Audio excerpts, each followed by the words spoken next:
I'm Dr. Ari DeGraio, sports medicine physician at Grand Itasca. A joint injection is typically an injection either into, say, a shoulder, a knee, something like that.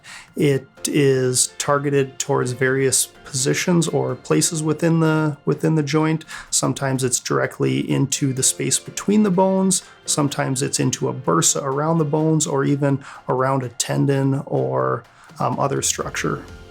Joint injections are typically used to alleviate pain, and sometimes it's pain from the joint itself, sometimes it's pain from one of the structures around the joint, like a bursa. So typically the injections that we do target inflammation, and we use the injections to reduce the level of inflammation there. One of the most common reasons that we use joint injections is to help with knee osteoarthritis or knee arthritis.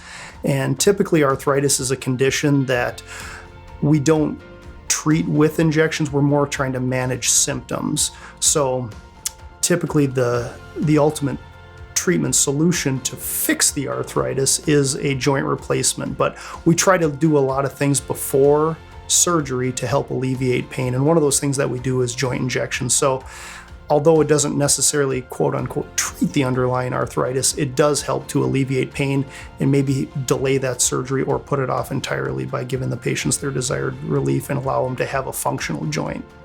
There's no maximum required number of injections before you hit a limit to how many you can get.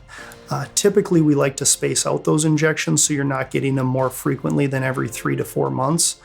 Of course, every patient's different, and the goal is that we can get you some relief so you're not having to get them more frequently than that. There's several different types of joint injections. The two most common ones that we offer here are steroids or something like cortisone, which is an anti-inflammatory. There's another one out there called viscosupplementation, and what that is, it's a very thick gel-like substance that we can inject into typically knees, but sometimes shoulders or other joints.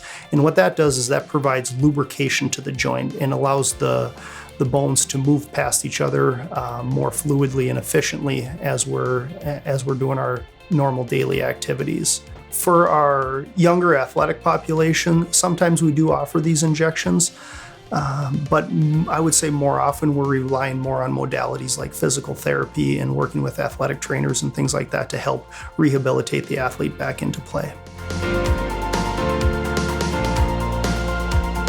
Grand Itasca Clinic and Hospital, your health is our specialty.